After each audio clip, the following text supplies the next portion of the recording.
Buenas tardes, estamos aquí en INPA, la primer fábrica recuperada del país, en un nuevo programa de Dale Fuego en Barricada TV, 32.1 de la televisión digital. También nos pueden seguir por la web en barricadatv.org, www.barricadatv.org. Ahí lo pueden ver en Facebook, por YouTube, por los medios electrónicos que ustedes tengan. Nos pueden mandar las preguntas que deseen y nosotros le intentaremos ver, escucharlas, charlar con los entrevistados y reflexionar en nuestro programa sobre las inquietudes que ustedes nos manden. Bueno, en las últimas semanas, hace ya 15 días o 3 semanas, una noticia que tuvo trascendencia, pero no tuvo, quedó oculta por un montón de otras noticias y eventos que están pasando en nuestro país de importancia, pero realmente es como un hecho que nos debe llamar a la reflexión y a pensar sobre el camino que se está emprendiendo con el tema de la deuda externa.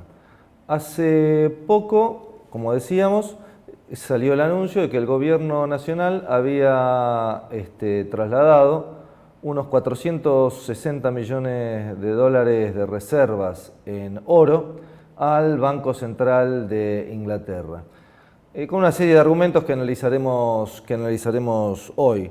Todo esto, bueno, veremos qué relación tiene con las políticas económicas, financieras que lleva adelante el gobierno nacional en general y con la cuestión de la deuda y el manejo que hace el Banco Central en general en torno a todos los temas financieros y de deuda. Para charlar de este tema tenemos invitado hoy a un amigo de la casa, el compañero Olmos Gaona. ¿Cómo estás? Muy bien, Guillermo, acá, con mucho gusto de estar acá en este programa siempre.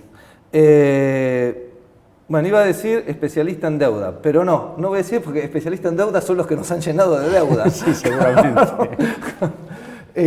Bien, pero realmente una de las personas que más sabe en Argentina sobre el tema y que ha investigado desde hace muchos años, además de venir de una tradición en el tema de deuda externa que todos respetamos.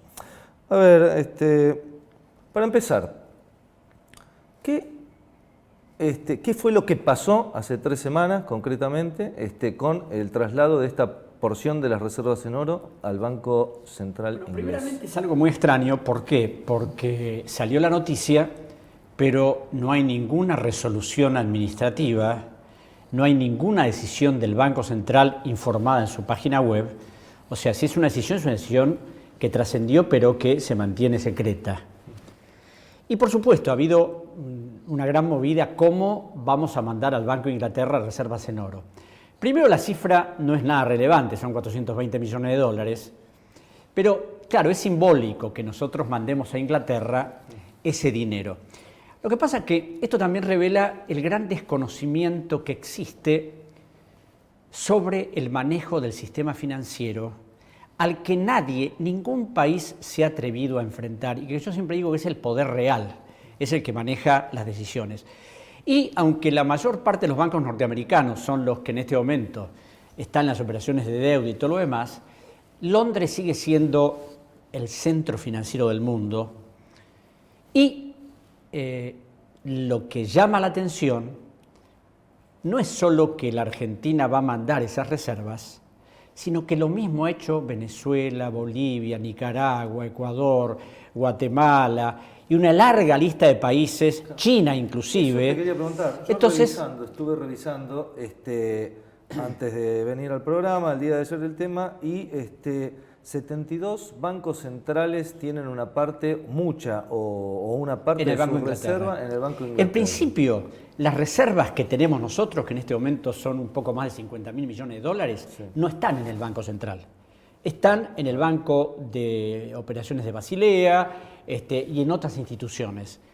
Y en el Banco de Inglaterra hay reservas, porque esta no es la primera vez que mandamos al Banco de Inglaterra, ya se han mandado. Lo que pasa es que, claro, es decir, estas cosas siempre se hacen muy reservadamente porque siempre generan suspicacias. El problema es saber para qué se mandaron. Claro. Supuestamente, a través de lo que dicen los medios, es para una especie de alquilar. El oro no se alquila. Algunos otros amigos interesados en el tema me han dicho que quizás van a ser prendadas, o sea, una prenda sobre alguna operación de préstamo, porque las reservas estas que mandamos son absolutamente inembargables, es decir, tienen inmunidad estatal, o sea, no pueden apropiarse cuando estén allá. Estamos hablando de oro en lingotes. Oro en lingotes, sí, toneladas de oro. Claro, toneladas de oro metálico, claro. ¿no? No bonos, ni dólares, ni euros, no. Claro, entonces, euros, claro. es decir, es muy extraño por qué se ha hecho, porque el gobierno no ha dado un comunicado oficial y no se sabe para qué. Por otro lado, dado el nivel de lo que se tiene que pagar, 460 millones de dólares es nada respecto a las obligaciones que tenemos este año y que vamos a tener el año que viene y las que ha venido contrayendo el gobierno desde el año 2015 apenas asumió. Entonces es una cosa singularmente, no sé qué tipo de garantía habrá ofrecido el gobierno, qué tipo de operación, porque por otro lado, una cosa es el dólar, por más que sea en este momento una moneda fuerte, y otra cosa es el oro. Es decir, el oro siempre ha sido una especie de reserva natural de cualquier gobierno. Entonces, habría que ver, y lamentablemente en este secretismo que impera, porque hay una ley de acceso a la información pública que por supuesto funciona en la formalidad, pero en la realidad no funciona. Nosotros hemos pedido ahora que nos informen a ver.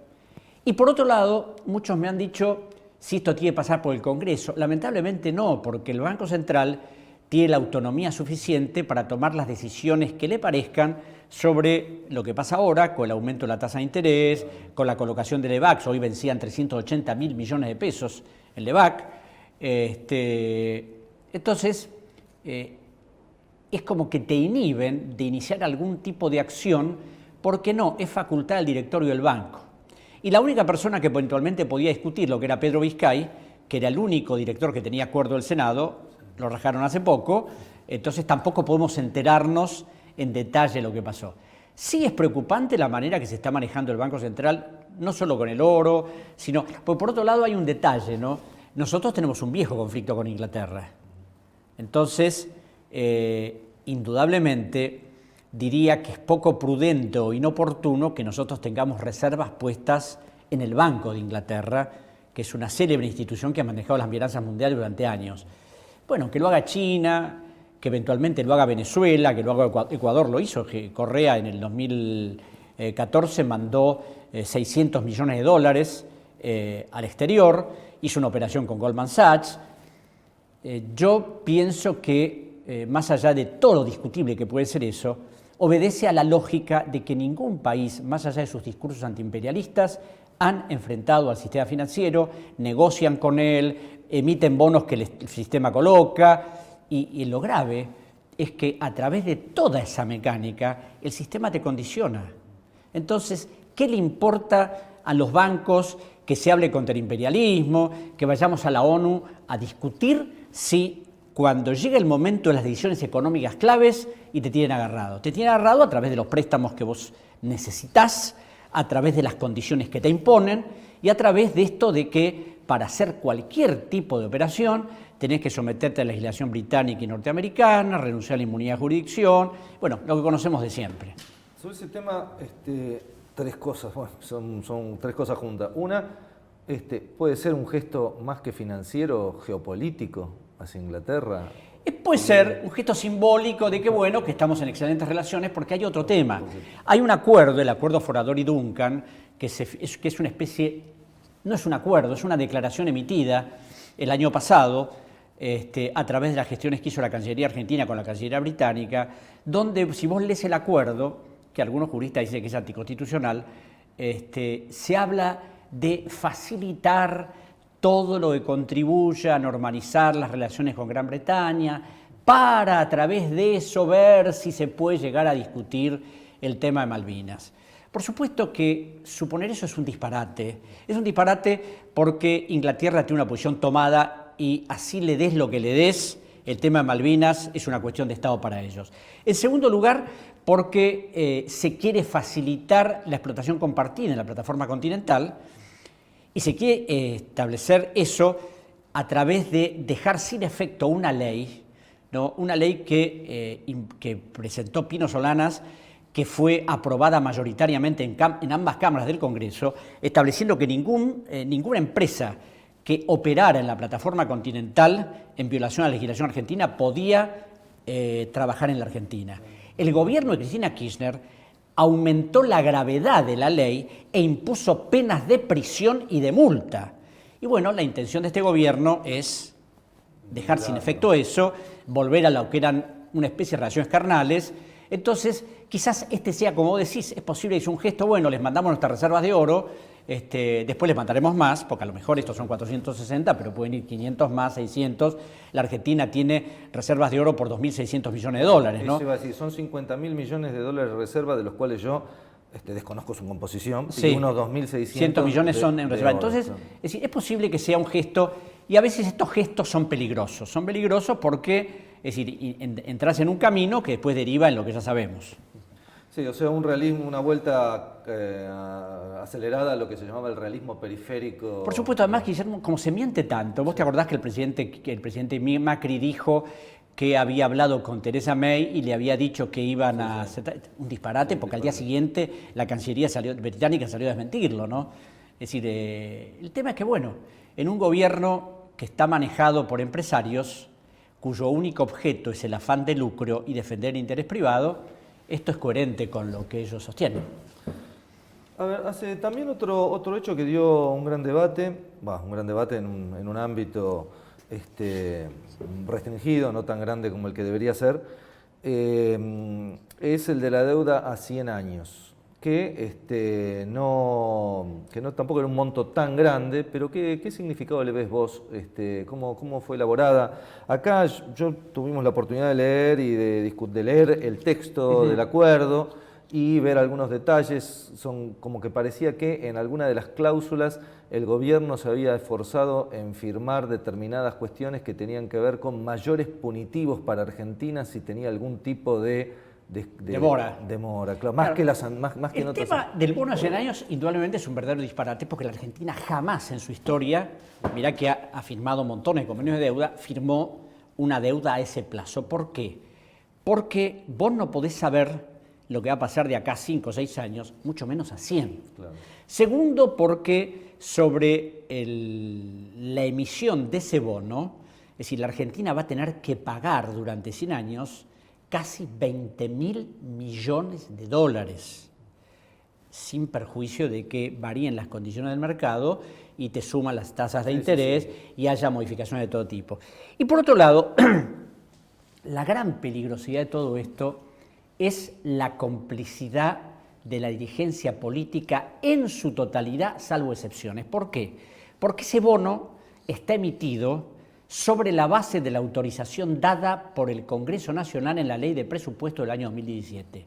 Esa ley fue votada mayoritariamente en el Senado, teniendo el Frente para la Victoria la mayoría en ese lugar, y gran parte y por la mayoría de los diputados, con 30 diputados del Partido Justicialista del Frente para la Victoria y, por supuesto, del Frente Renovador y de otros. Es decir, todos ellos son cómplices de esa emisión de deuda. Pero además, más allá de que el presidente Macri en el decreto de emisión habla de que lo funda en la ley de presupuesto, hay algo donde existe una clara violación de la ley y del orden constitucional. ¿Por qué? Porque si vos te fijas en la ley de presupuesto, en el artículo 34, que es el que autoriza la emisión de deuda en general, sin discriminación, ese artículo 34 tiene una planilla anexa donde están caracterizados la emisión que se va a hacer. Y el Congreso, el plazo máximo de colocación de deuda lo estableció en 7 años. Es decir, que si el Congreso estableció como máximo una colocación en 7 años, vos podés eventualmente, porque claro, acá siempre hay trampas, el Congreso autorizó 7 años, pero más abajo hay una nota donde dice que el jefe de gabinete de ministros, el ministro de Economía, perdón, el ministro de Finanzas, puede eventualmente modificar los plazos y las condiciones. Pero ¿qué pasa? Eso, dentro de lo que es el derecho administrativo, determina que un ministro ante eso pueda alterarlo de 7, llevarlo a 9, a 10, a 11, pero de 7 a 100 no guarda la más mínima lógica jurídica. Entonces, pero claro, como acá es como que nadie protesta, nadie dice nada, y van a los programas de televisión a hacer cierto tipo de agitación, pero no a enfocarse concretamente. Pues yo veía a los que fueron a discutir esto, no, es una barbaridad, el bono a 100 años, bla, bla. Pero señores, nadie dijo, están violando expresamente lo que estableció el Congreso en ese aspecto. Están violando el derecho administrativo. Es decir, no hay una lógica histórica ni económica de emitir un bono por 2.000 y pico millones de dólares a 100 años de plazo. Una pregunta. Hace poco hablamos personalmente, ¿no?, con un compañero que también trabaja el tema de deuda, Daniel Marcos, por él lo conoce. Gran amigo. Un amigo de la casa también. Y él decía que se podía hacer algún tipo de impugnación, no sé si en la bolsa que algo había hecho Pino Solanas una vez, y que esa impugnación que se podía hacer a las cuestiones que están haciendo con la deuda externa podía llegar a tener algún tipo de efectividad, una impugnación en la bolsa de valores de Estados Unidos o Nueva York. No, podés hacerlo. Lo que pasa es que acá el sistema está preparado para neutralizar todo tipo de acción que desfavorezca a los acreedores y a los inversores. Por otro lado, ese bono fue colocado inmediatamente a un conjunto de operadores financieros, los grandes bancos, que son los que están permanentemente comprando los bonos soberanos de la Argentina. Es decir, hacerlo se puede hacer, de ahí a que resulte, es decir, es imposible. Es extremadamente difícil de que resulte, porque además esto se enmarca en todo un proceso de endeudamiento exponencial que está llevando adelante el gobierno. Pero si vos dijeras, bueno, nos estamos endeudando y toda esa deuda que se construye es para grandes inversiones productivas, pero no se ve. Vamos a hablar de esto en el siguiente bloque, porque acá me están haciendo el signo de corte. Que justamente cuál es la forma y de la naturaleza de la deuda que se está tomando, cómo se está constituyendo la deuda argentina y bueno, y la naturaleza de la misma, que es lo que estabas intentando encarar ahora. Bueno, vamos a hacer un corte, señora directora, y seguiremos en unos minutos con un nuevo Dale Fuego aquí en IMPA, la primera fábrica recuperada del país.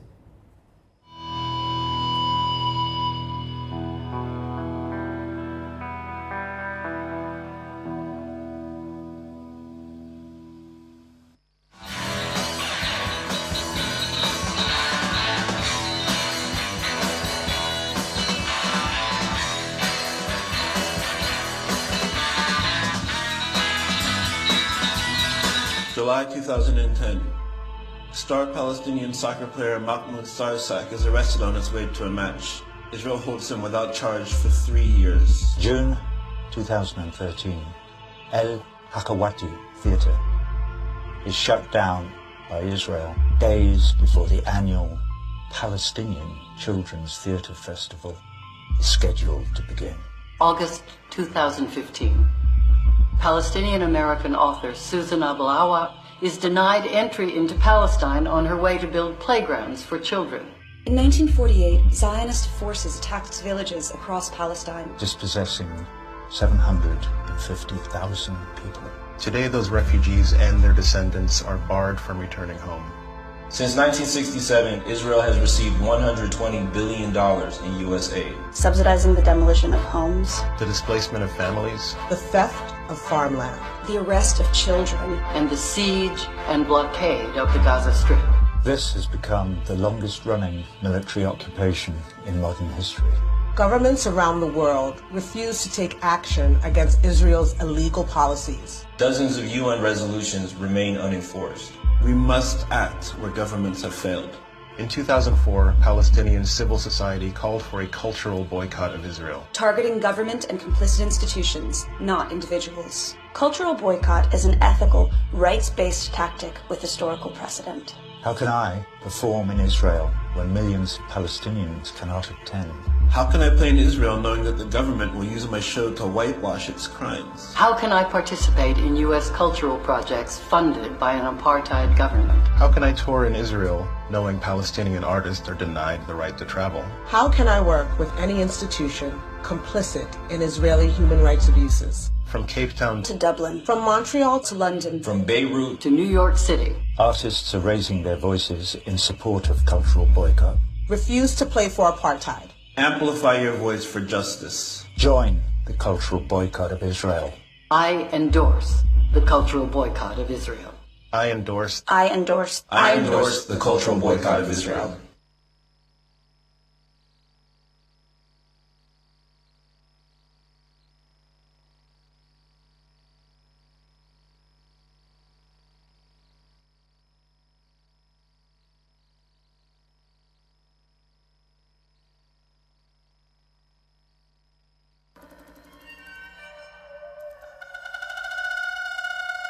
Nunca se sabrá cuánto daño le hicieron al pueblo venezolano los golpistas o yanquis de abril de 2002. Nunca se sabrá, porque las consecuencias van como una ola. Van como una ola. Nos quedamos sin dinero. ¿Producto de qué? El sabotaje, la fuga de capitales, el sabotaje petrolero. ¿No recuerdan que pasamos 3 meses sin producir petróleo? Cerrada la producción de 1.9 millones de barriles por día de crudo, lo cual representa el 68% de la producción total de PDVSA de 2.8 millones de barriles. La economía se vino al subsuelo, pero bueno, no hay mal que por bien no venga, decía Trotsky. A toda revolución le hace falta el látigo de la contrarrevolución. Lancen latigazo, que nosotros los aguantamos y a cada latigazo responderemos con más revolución. Profundización de la revolución.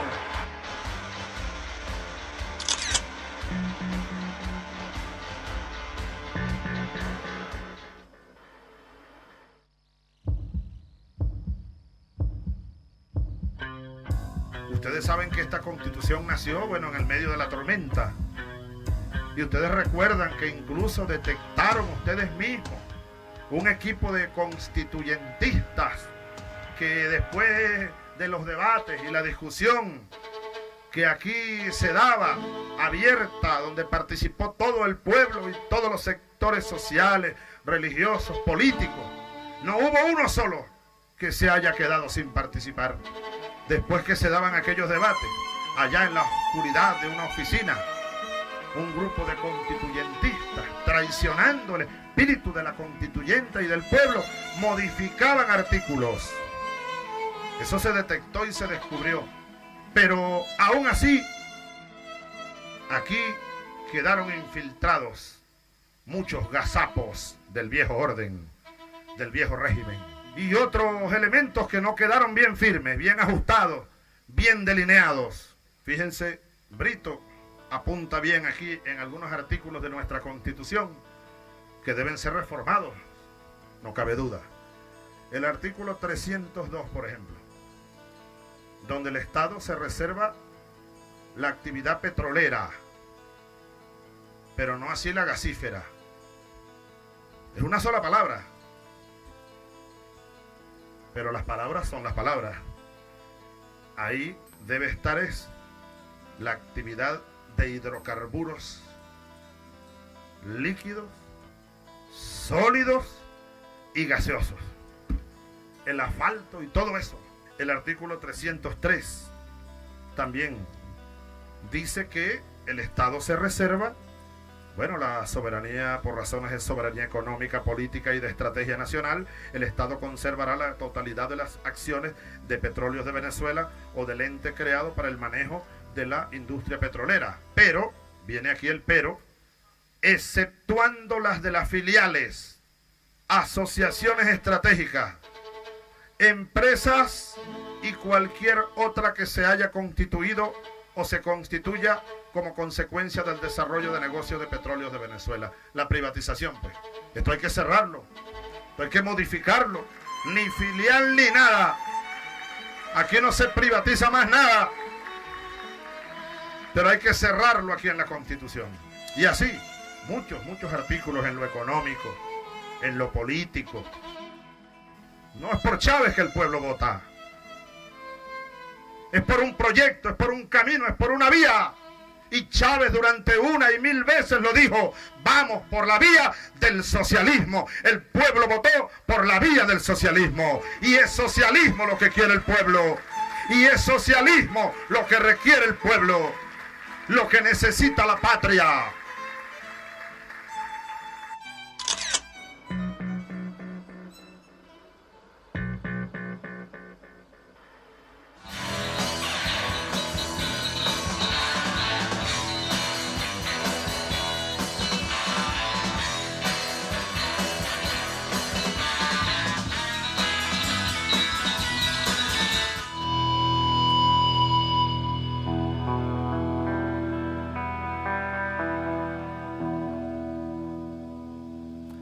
Seguimos en el segundo bloque de Dale Fuego, aquí en Barricada TV, en IMPA, la primera fábrica recuperada del país. Ya hace 19 años, bajo gestión de sus trabajadores.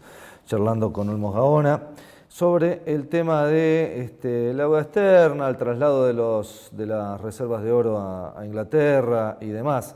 Ahora vamos a encarar un poco la deuda externa. ¿Cuál es la naturaleza, la política que está desarrollando hoy el gobierno en deuda? Porque lo que vemos todos los días, y si uno sigue las notas económicas de los diarios de tirada masiva, va a ver que prácticamente diariamente o semanalmente hay emisión de deuda en cifras enormes. ¿Cómo se explica esto?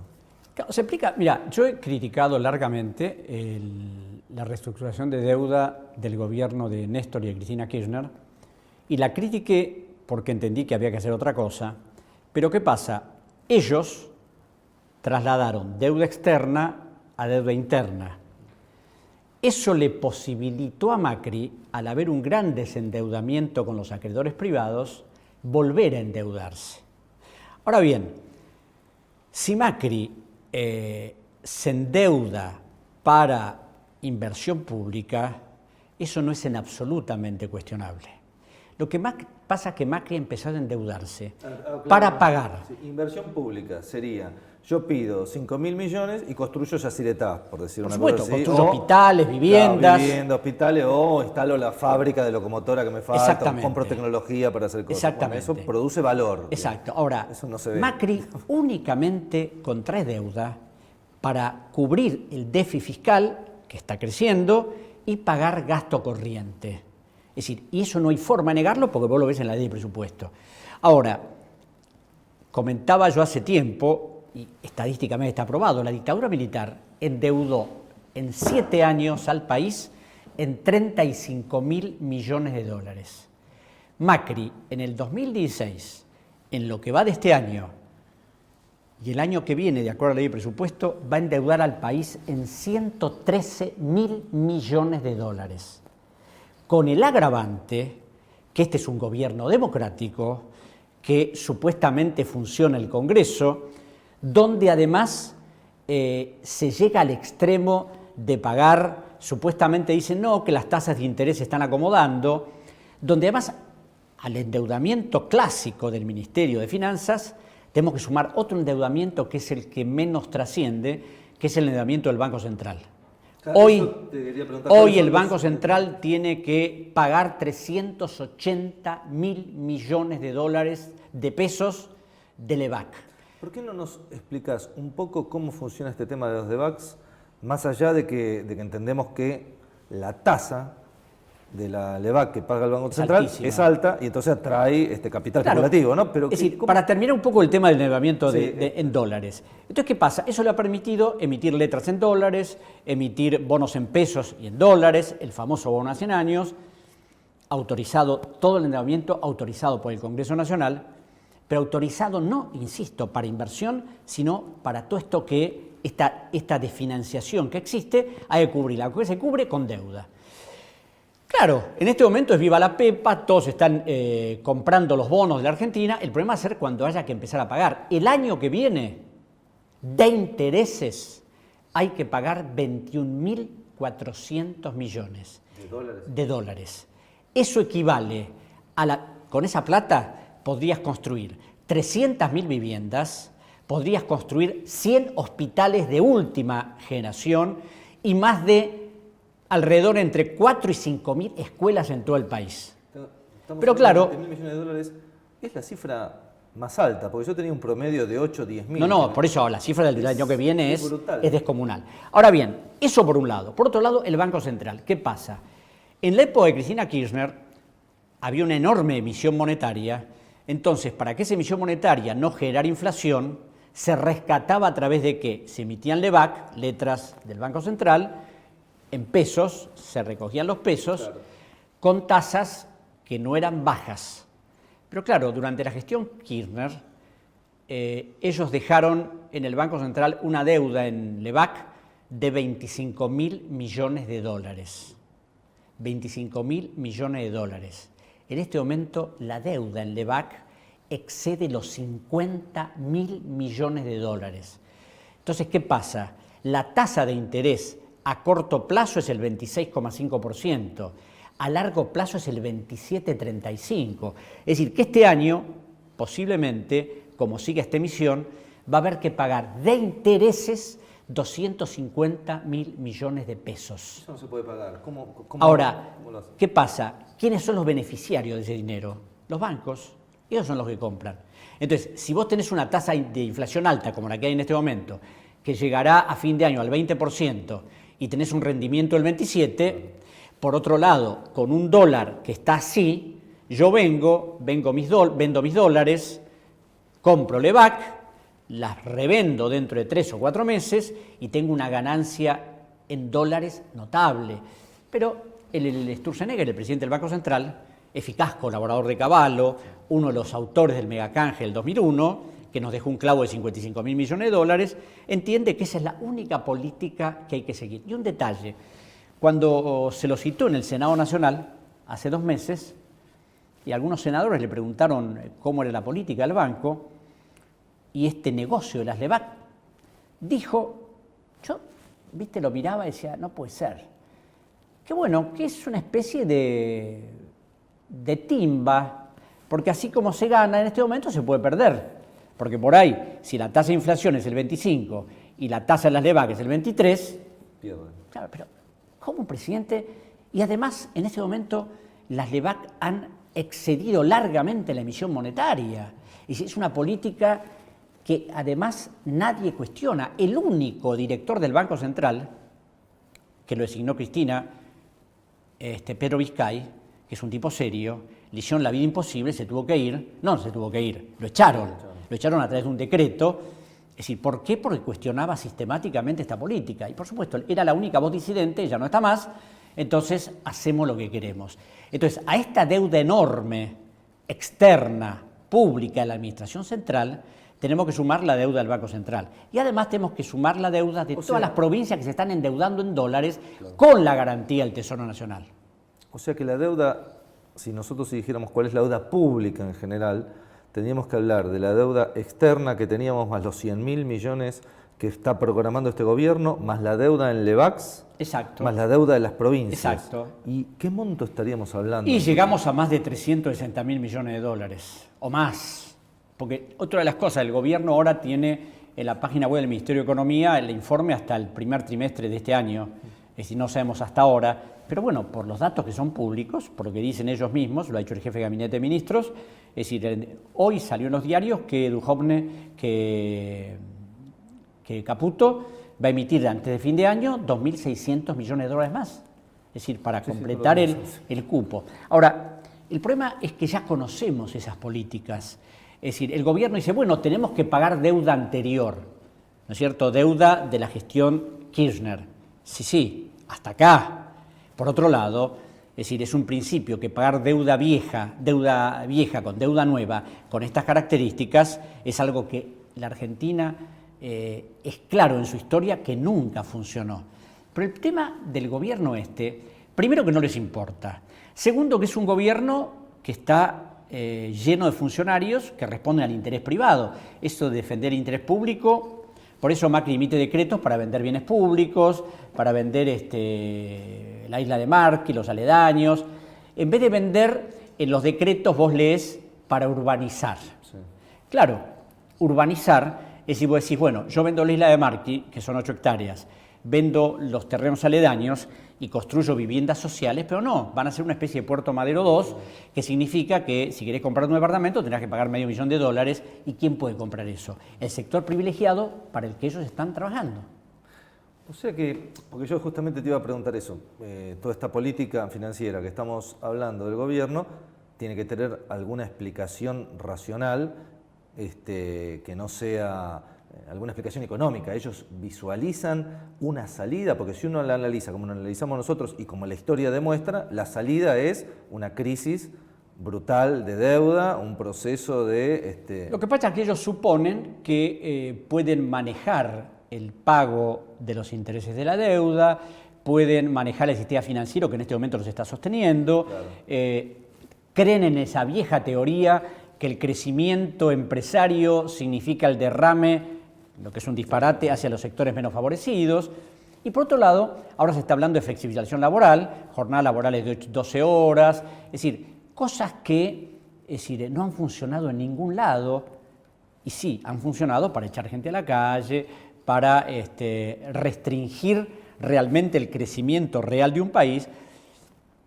Lo que pasa, Guillermo, que no se puede esperar otra cosa de personas que ya conocemos. Ya sabemos quién es Federico Sturzenegger, sabemos los negocios que han hecho los que están cerca del presidente, sabemos que el presidente se enoja porque trascendió que en el blanqueo sus familiares blanquearon más de 650 millones de pesos. No es decir, no es un ataque que podrían ser acusado, sino que es una realidad material, humana, digamos, de vinculación, de que hay una vinculación, que el interés privado está en el interés privado de determinados grupos, es el que está en el gobierno, y entonces por eso la ideología es la del grupo privado y no la del Estado. Exacto, porque además al capital lo que le interesa es la ganancia, con prescindencia de quien quede en el camino.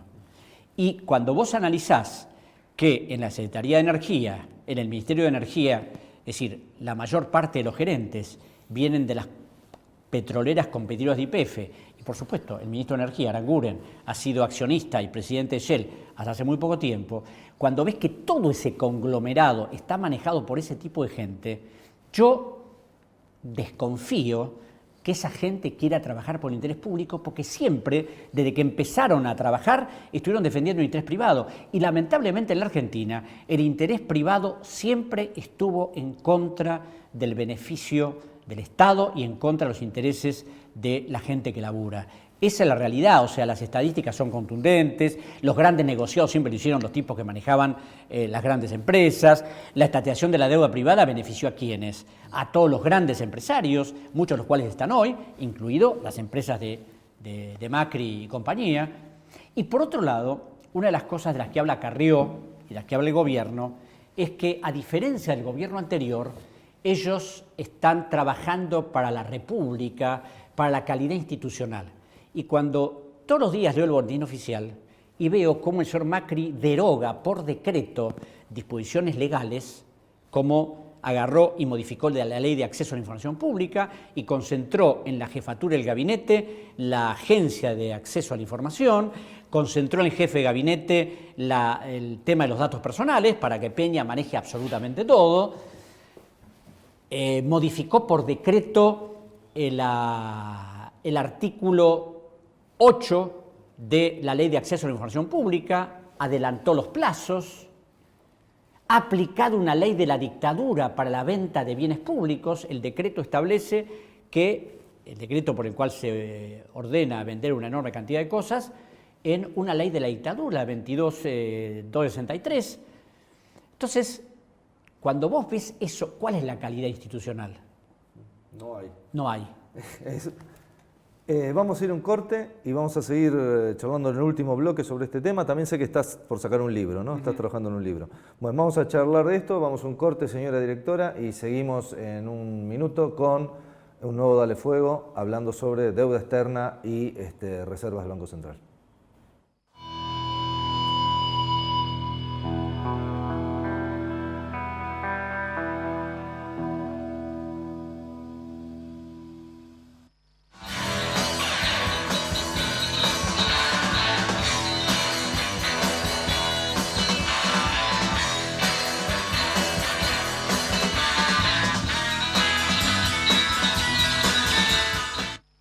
saludo a nuestros amigas y amigos de Barricada TV.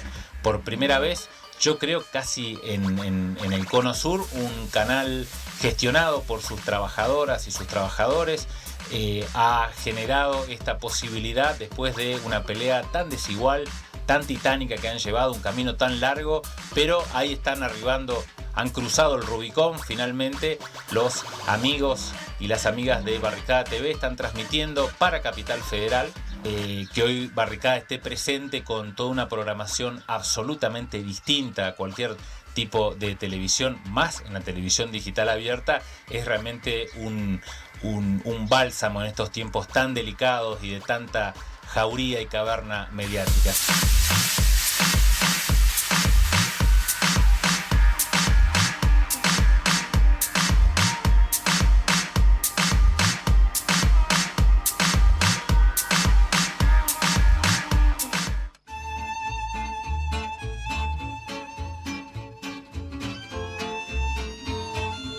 Muchas cosas que nos arrima hacerla hoy en día, tener una justicia social acá adentro, ¿sí?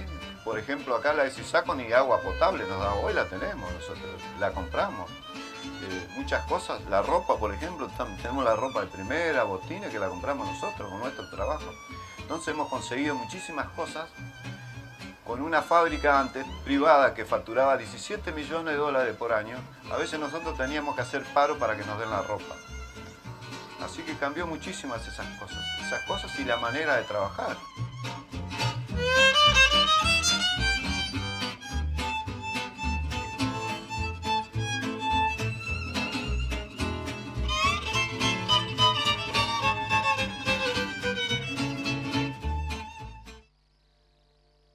La cara de la guerrilla siempre ha sido oculta, clandestina, siempre se cuenta por pedazos, entonces le queda todo el campo mediático para que el gobierno construya una imagen de nosotros, ¿no? De ahora en adelante, pues yo creo que el trabajo es precisamente ese, ¿no? Mostrar la verdad, donde se van a mostrar con cifras en mano quiénes son los victimarios y quiénes son las víctimas.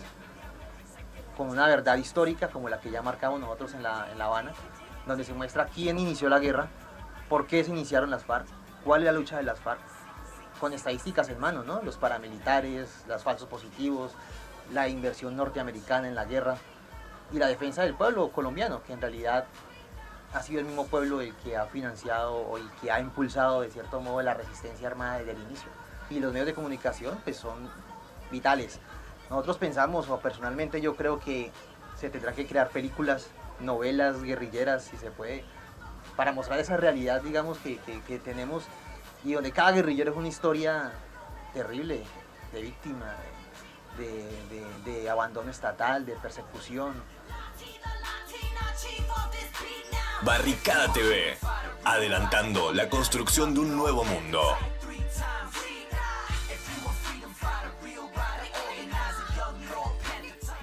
¿Pagan impuestos los que más tienen?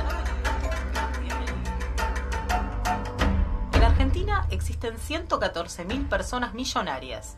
La mayoría posee $1 millón o más. Unos 1.000 millonarios tienen al menos 30 millones. Y solo 7 multimillonarios atesoran fortunas mayores a los $1.000 millones. En Latinoamérica es sabido que cada millonario posee, en promedio, unos $15 millones. Es decir, que los 114.000 millonarios argentinos tienen un total de $1,7 billones.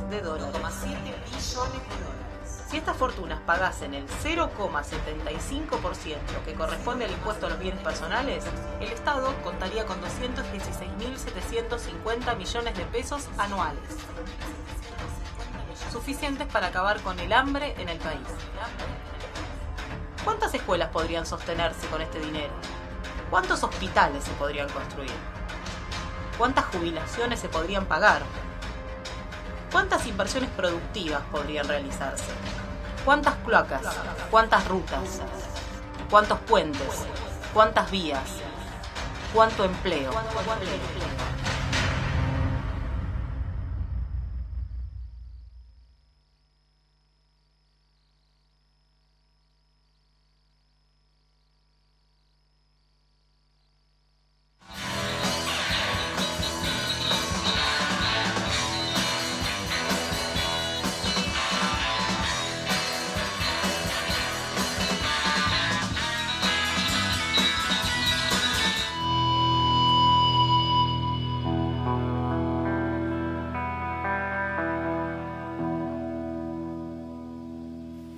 Bueno, seguimos en el tercer y último bloque de Dale Fuego, charlando con Hermos Gaona sobre deuda externa y demás. Bueno, veníamos viendo, una de las cosas que veíamos, el vencimiento de la LEVAX, 360.000 millones, que vos me contabas en el interregno, cómo en realidad se renuevan, porque no se pueden pagar, por voluntad y acuerdo de la parte acreedora también. Que si la parte acreedora decidiera querer cobrarla, el Estado le tendría que pagar y estaría... Y ahí empezaría el problema. Ahorcado gravemente, o sea que es una situación de dependencia absoluta. Porque yo supongo que vos no comprás LEVAC, yo no compro LEVAC, los operadores no compran LEVAC, o sea, lo compran los grandes grupos financieros, bancos... Sí. Que son los beneficiados con esa tasa, y los especuladores, por supuesto, ¿no? Es una dependencia absoluta de los grupos sistema, del sí, sistema. Sí, sin duda. Estamos hablando de los privados, ¿no?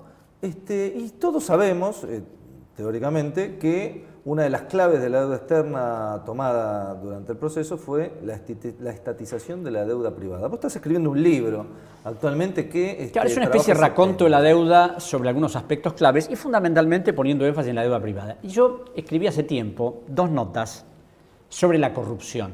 Ahora se habla tanto de la corrupción, entonces hablé de la corrupción coyuntural y de la corrupción estructural. Hice esa diferencia. ¿Por qué? Porque ahora que hablamos de Cristóbal López, de Lázaro Báez, de Julio De Virio y todo lo demás, si se demuestra que son culpables, tendrán que pagar sus culpabilidades, pero son personas que han actuado en relación a un gobierno que supuestamente los favoreció, pero esas cifras no guardan la menor relación con los fraudes cometidos por los empresarios privados en la década del 70 y mitad del 80 con la dictadura.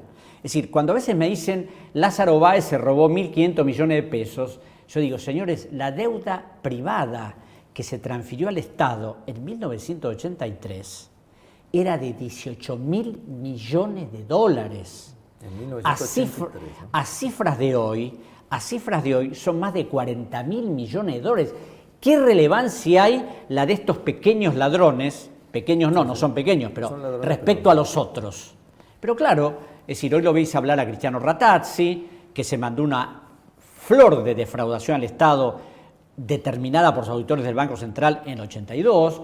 Vemos las operaciones hechas por el Grupo Macri, por Pérez Compán, por Techín, por todos los que hablan en idea ahora hablando de la seguridad jurídica, las inversiones. No les tembló la mano para endeudarse ficticiamente y después, a través de gestiones de varios presidentes del Banco Central, entre ellos Domingo Cavallo, transferir la deuda a toda la comunidad argentina. Entonces, es decir, cuando esa gente habla de seguridad jurídica y de un montón de cosas, indudablemente no es que hayan perdido la memoria, saben lo que hicieron. Además son los mismos. Son los mismos. Lo que pasa es que, claro, como nadie sabe sus antecedentes, por eso hay mucha gente que dirá, uy, mirá, esta gente que quiere el progreso del país. Y en cualquier, ¿por qué? Perdón, Guillermo, esto lo hicieron en la Argentina, en Brasil, en Ecuador. ¿Sí? Este proceso de estatización lo hicieron simultáneamente en un montón de países, porque esa es la manera con la que se maneja el capital. Este es un problema del sistema capitalista que mientras no se modifique, esto va a seguir eternamente así. No tiene otra salida, es la lógica del capital este tipo de operaciones y contar con gobiernos que por supuesto los favorecen, con gobiernos que mantienen secretos en cosas fundamentales, donde hablan de seguridad jurídica para afuera y ellos hacen lo que quieren, donde en este momento tenemos una justicia federal de una cobardía inconcebible, cuyo único propósito es juzgar a los funcionarios del gobierno anterior de la presidenta para abajo. Y el otro día, en un libro que publicó el fiscal Federico Delgado, planteaba, los tribunales juzgan a los gobiernos que se fueron y no a los que están. Y en varias causas que yo tengo contra el presidente Macri y contra funcionarios del gobierno, ahí están los expedientes languideciendo, al extremo de que una denuncia que metimos por los Panama Papers, donde encontramos varias offshore de Macri y donde planteamos que había que investigar una serie de cosas muy sospechosas, como el incendio en Iron Mountain de un montón de documentos del Grupo Macri. El juzgado aceptó nuestra presentación para investigarla. Macri pidió, el padre del presidente pidió la nulidad de eso y la Cámara Federal se lo dio, diciendo que nuestra presentación podía perjudicarlo. Entonces, claro, cuando la justicia se maneja así, cuando la están acusando a Cristina Kirchner del memorándum con Irán en algo que no se sostiene, que es una verdadera Pero además infamia. eso es sorprendente, ¿no? Porque no existe la posibilidad de esa acusación. Yo tuve la oportunidad de leer, además, creo que lo pude. Me lo pusiste, sí. Acá apenas porque había cierta gente que conocía ahí. Y la verdad es que era insostenible. No, pero... pero lo presentan todos los días, todos los medios, todos Claro, pero los vos te imaginas que todo como algo serio. Si ahora hay una pericia trucha, como, insisto, que la de la Gendarmería, si tenés un diario como Clarín, que en mayo ya sabía lo que iba a decir la Gendarmería, ahora en septiembre, te das cuenta que hay todo un armado, donde el gobierno, el sistema financiero, los grandes medios, y todo ayuda a que mucha gente por ahí de buena fe cree en cosas que no tienen el menor andamiaje, ¿no? Cuando uno lee los decretos, las disposiciones, y ve lo que yo veo en el Congreso diariamente, me doy cuenta que acá hay un propósito y lo van a cumplir a rajatabla hasta que no puedan. Y cuando no puedan, se van y las empresas las transfieren a otro lugar y seguimos haciendo los negocios de siempre. Para volver un poco al tema de la deuda, que me habías dicho, la deuda privada. Bueno, yo me venía a la mente una cosa que creo que decía Marx en alguno de sus trabajos, no sé si en El Capital, que decía que el capital por un 1% de rentabilidad es audaz, por un 5% se juega la vida, por un 10% puede llegar a robar y por un 25% de rentabilidad comete los crímenes más grandes que puedan existir en la historia de la humanidad, ¿no? Suscribo. ¿Cómo es el cómo evolucionó este sistema de estos empresarios que parecieron haberse consolidado? No digo que hayan surgido, pero que se consolidaron en el proceso. ¿Cómo evolucionó hasta hoy? Porque siguen estando y viviendo... A través de negocio con el Estado. Claro. Los Macri llegaron acá y Franco Macri se fue a vivir una casa que le dio la Fundación Eva Perón en el 49 o 50, y a partir empezó a hacer unas cosas, pero bueno, cuando vino la dictadura fue la gran oportunidad, porque ahí vale todo, hacían lo que querían. Y hay algo que te diría que es prácticamente desconocido, que es una reunión muy reservada que se hizo en el 92 en Buenos Aires, donde participaron las principales empresas del país, nacionales y extranjeras, los bancos, acreedores, los abogados de los bancos extranjeros, y siempre me llamó la atención que cuando el canciller Titela inaugura ese evento, dice: nosotros hemos preparado ya una arquitectura legal para que ustedes, los empresarios, hagan lo que quieran. Ya se había dictado la ley de reforma del Estado, la ley de emergencia económica, reforma de la Carta Orgánica del Banco Central, la ley de administración financiera. Ahora, esa reunión... ¿Eso no suena a delito? No claro, pero esa reunión que fue secreta, iban a editar un libro. Se ve que alguien muy perspicaz del Ministerio de Economía dijo: si editamos esto, mejor que no quede testimonio, y quedó el borrador. Yo lo encontré en el Ministerio de Economía, lo leí, lo fotocopié, y claro, vos ves las declaraciones de los grandes empresarios, y es el viva la pepa, es nosotros de la Argentina podemos hacer lo que queramos, y siempre con la ficción de vamos a generar puestos de riqueza, como las mineras que dicen vamos a generar puestos de riqueza para 400 personas y se llevan más de 2.000 millones de dólares al año, con lo que se podría generar con 2.000 millones de dólares. Es decir, ¿sabes lo que pasa? Es una estructura que si no la perforás no tiene solución. Es decir, el gobierno de Cristina Kirchner hizo algunas cosas positivas, pero por supuesto, es lo que digo siempre, lo que está pasando en Venezuela ahora. Es decir, el Chávez tuvo que pactar con el sistema financiero, tuvo que acordar con el sistema financiero, y estas son las consecuencias, más allá de los desaciertos de política que hayan tenido. Entonces, si vos no los enfrentás directamente, estás inexorablemente condenado.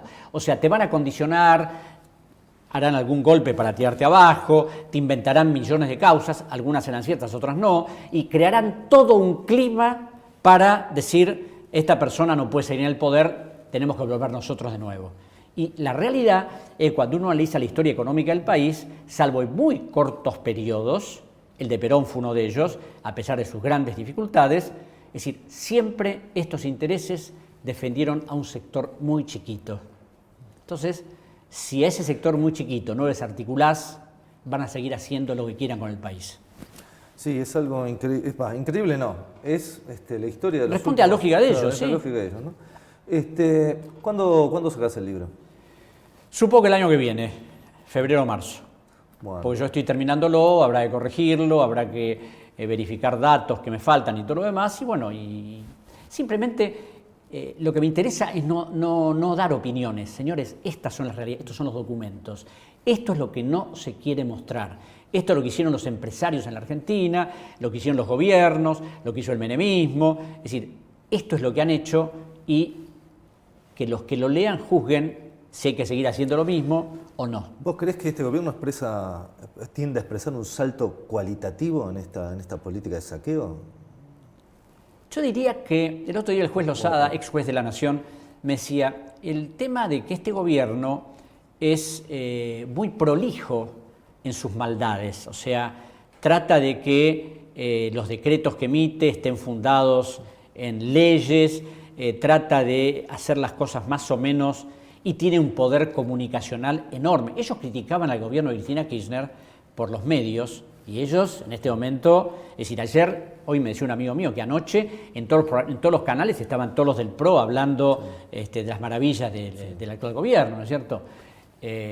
Lógicamente tenemos una oposición que debiera tener otra categoría, otros niveles culturales, otros conocimientos y no estar en el permanente discurso beligerante y explosivo y no ir puntualmente a las cosas. A estos tipos tenés que perforarlos con datos, con evidencias y no con discursos altisonantes de la patria, del imperialismo, porque se te matan de risa. Es decir, yo lo veo a Marcos Peña cuando va al Senado, donde le dice, señores, ustedes tal cosa, ustedes tal cosa.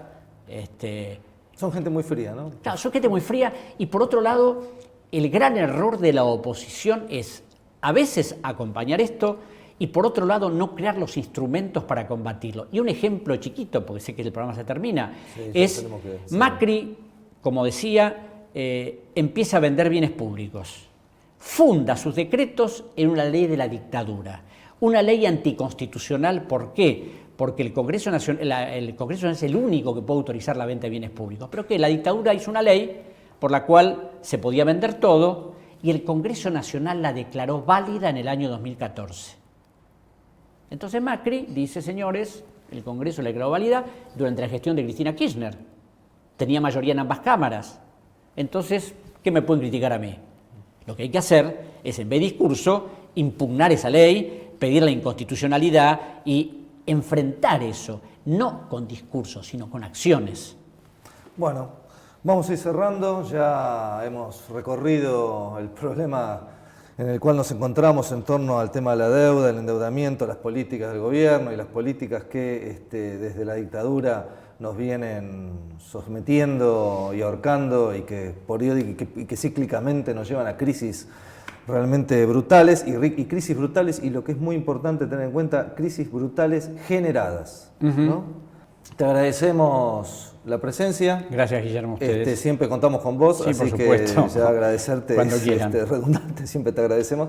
Y a todos los que vieron este programa, les esperamos que nos manden sus comentarios, sus sugerencias, sus dudas, sus inquietudes, que se las evacuaremos. El objetivo de estos programas también es generar el debate, generar la discusión y que podamos sacar justamente estas ideas que nos permitan salir para adelante. Nos veremos la semana que viene en un nuevo Dale Fuego, aquí en IMPA, la primer fábrica recuperada del país, en Barricada TV, 32.1 de la televisión digital.